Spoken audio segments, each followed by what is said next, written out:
Hey guys, welcome to BP the Bible Perspective. To a racist, the worst white person is better than any black person. Those are the thoughts I want to share about Senator Ron Johnson. But before I do, please like and share this video and subscribe to BP the Bible Perspective. And as always, if you have a thought or comment, add it to the comments section below. All comments are welcome. Now, I know that's a strong association, and I'm not even saying that Senator Ron Johnson is a racist. I don't know the man, but he did send out a strong dog whistle. In fact, I'm not even calling it a dog whistle. I'm saying it's just blatant. In a recent interview, he just a couple of days ago, I think, a few days ago, he stated that the mob that stormed the Capitol building, he wasn't afraid of. He wasn't worried about. He didn't feel threatened because they were law-abiding citizens. They loved their country. They love law enforcement, the police. We'll address that in a moment. But this is despite the fact that he even said that even though they were trying to force him to change his opinion or to vote for an opinion, in other words, they were trying to overturn a constitutional election that had taken place. Let me share my thumbnail because, again, I think the image is startling here. The people on the right, he said, I'm not worried about them, right? But then, out of nowhere, he said, if the election was different and Trump had won, he would have been more concerned about Black Lives Matter. Now, I want you to just note that. Now, put my image up again, my thumbnail. The Black Lives Matter. And by the way, let me just say, 93% of their protests were pretty much peaceful. To narrow it down even more, back in the summer, Black Lives Matter did protest in the Capitol, but they never stormed the Capitol. Now, without a doubt, yes, there have been some troubles with Black Lives Matter protests, like, for example, property damage. And certainly there's room for criticism there, taking over sometimes the city blocks in the name of justice, things like that. Okay. But it's a lot different when you have a crowd, and I'm going to say a white crowd that decided that they were going to storm the Capitol building, change the government, change an election, because that's what they were trying to do, change an election. But that's not what I hear. I'm not here to really kind of discuss that. We already kind of know the details about that. Here's my point, that I think the message that Ron Johnson, whether he is cognitive of it or not, this is what to me, the dog whistle came loud and clear. That here you had people, and let me just kind of go over what this crowd did on January 6th.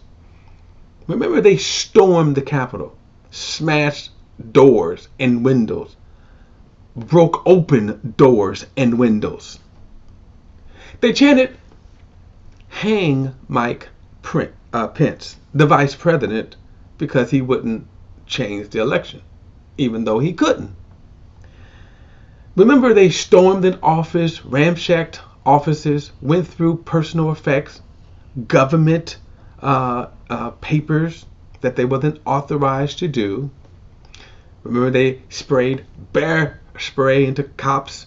They beat police with flagpoles, some Trumps, ironically, right? Remember, they 5 people died as a result of that. 5 people died and numerous officers injured. He said, I wasn't worried about them. Maybe because that crowd would have recognized he's a Republican. We don't know. It doesn't matter.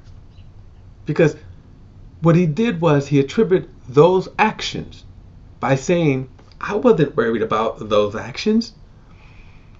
And then he sort of made up actions that didn't happen with the Black Lives Matter crowd.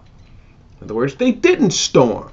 Remember that couple in Missouri as the Black Lives Matter were parading down this street, and they came out with guns, even though there was no threat, that no one ever said the Black Lives crowd came out threatening them. They came out in the name of defending their home. Here's my point to this. To a racist, the worst that a white person can do still makes him better than a black person in their eyes. You don't believe me? Let's go back to one of the inciting incidents of the civil rights movement, the murder of Emmett Till. I want you to think about this now. Here it was, this boy from Chicago, 14-year-old boy from Chicago. As the story goes, still a little unclear, he whistled at a white woman. The white woman tells her husband. Her husband and I think his brother or another white man, enraged, stormed over where he was staying with his cousin, kicked the door in, dragged the boy out. Here is the interesting thing. They tortured that boy. They didn't just hang him and lynch him. They tortured him. They beat him, mutilated him. When they were arrested, guess what? All of the white town rallied around him. The court system supported them. Of course, all white jury acquitted him. Despite knowing all of those details, the fact that he murdered a 14-year-old boy. You see, to a racist, the worst white person is still better than that 14-year-old boy. And this is how we see this. And now we see the exact same thing, this false equivalency. Despite that most of Black Lives Matter marches were peaceful. Doesn't matter. You can stamp them with bad. Black Lives Matter, bad. The crowd that actually did damage, that actually was a threat to our culture. Think about this. Had they gotten their way, they would have changed the government. That's what they were fighting for. And they were still better than any peaceful march to this man. And I suspect to the dog whistles out there of those who are hearing and heard that loud and clear. You see, these dog whistles, they come in quite clear.